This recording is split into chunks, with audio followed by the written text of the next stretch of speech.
Today we are going to learn the concept of sign convention. According to this sign convention, the optical center is taken to be the origin. The principal axis is the axis of the frame of reference. Sign convention is as follows. The objective is always placed on the left of the lens. All distances parallel to the principal axis are measured from the optical center. The distance measured to the right of optical center are taken to be positive, while those measured to the left are taken to be negative. Distance perpendicular to the principal axis and above it are taken to be positive. Distances perpendicular to the principal axis and below it are taken to be negative. The focal length of a convex lens is positive, while that of a concave lens is negative. This is all about the sign convention. Now let's see the lens formula. The formula showing the relationship between distance of the object, distance of the image and the focal length is called the lens formula. It is given as 1 upon f is equal to 1 upon v minus 1 upon u. U means distance of the object, v distance of the image, and f means focal length. The lens formula is same for any spherical lens and any distance of the object from the lens.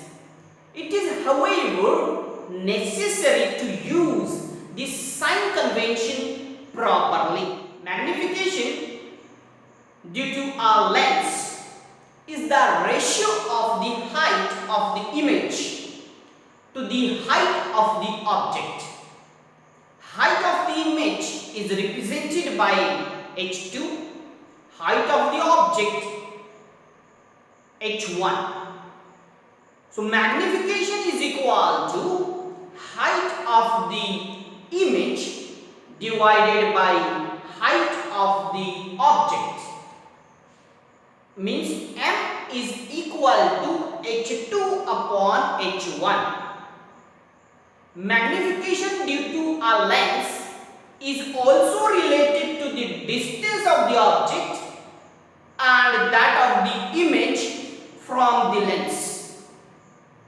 So magnification is equal to distance of the image upon distance of the object. Means m is equal to v upon u. M is equal to v upon u. Power of a lens. The capacity of a lens to converge or diverge incident rays is called its power. The power of a lens depends on its focal length. Power is the inverse of its focal length. Focal length is represented in meters. So the unit of power of a lens is diopter. P is equal to, P is nothing but the power of a lens. Capital D is nothing but the diopter. So P is equal to 1 upon f in meter. And 1 diopter is equal to 1 upon 1 meter. Next is combination of lenses. If two lenses with focal length f1 and f2 are kept in contact with each other, the combination has an effective focal length. So 1 upon f is equal to 1 upon f1 plus 1 upon f2. Here we use the two lenses. The focal length of first lens is f1 and the focal length of second lens is f2. So if the powers of the two lenses are P1 and P2, then the effective power of their combination is P is equal to P1 plus P2. Power of first lens and the power of second lens. The effective power P is equal to P1 plus P2. When two lenses are kept touching with each other, then the power of the combined lens is equal to the sum of their individual powers. Now let's begin the human eye and working of its lens. There is a very thin transparent cover or membrane on the human eye. This is called the cornea. Light enters the eye through it. Maximum amount of incident ray is refracted inside the eye at the outer surface of the cornea. There is a dark, fleshy screen behind the cornea. This is called the iris. The color of the iris is different for different people. There is a small hole on changing diameter at the center of the iris, which is called the pupil. The pupil controls the amount of light entering the eye. If the light falling on the eye is too bright, pupil contracts, while if the light is dim, it widens. On the other surface of the iris, there is a bulk of transparent layers. There is a double convex transparent crystalline lens just behind the pupil. The lens provides a small adjustment of the focal length to focus the image. This lens creates real and inverted image of an object on the screen inside the eye. This screen is made up of light sensitive cells and is called the retina. These cells get excited when light falls on them and generate electric signals. These signals are conveyed to the brain through optic nerve.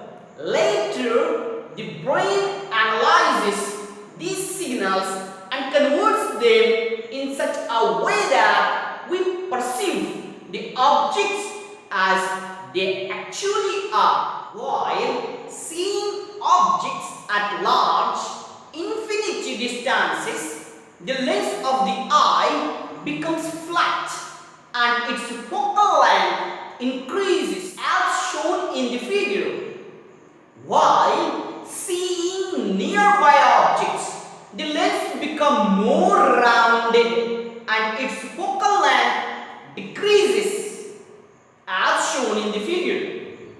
This way, we can see objects clearly irrespective of their distances.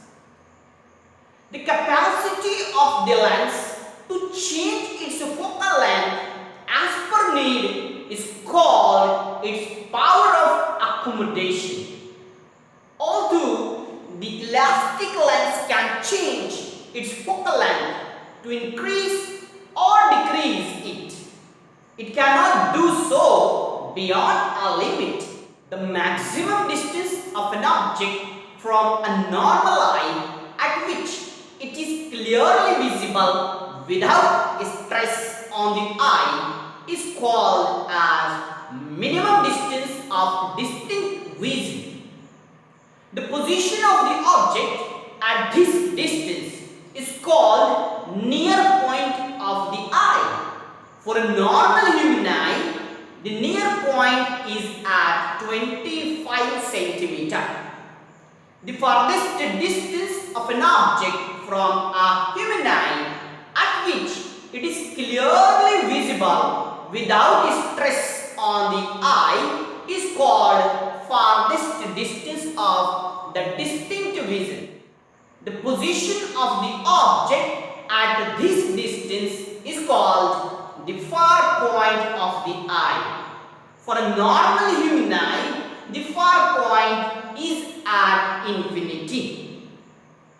The eyeball is approximately spherical and has a diameter of about 2.4 centimeter. The working of the lens in human eye is extremely important. The lens can change its focal length to adjust and see objects at different distances. In a relaxed state, the focal length of healthy eyes is 2 centimeter. The other focus of the eye is on the retina.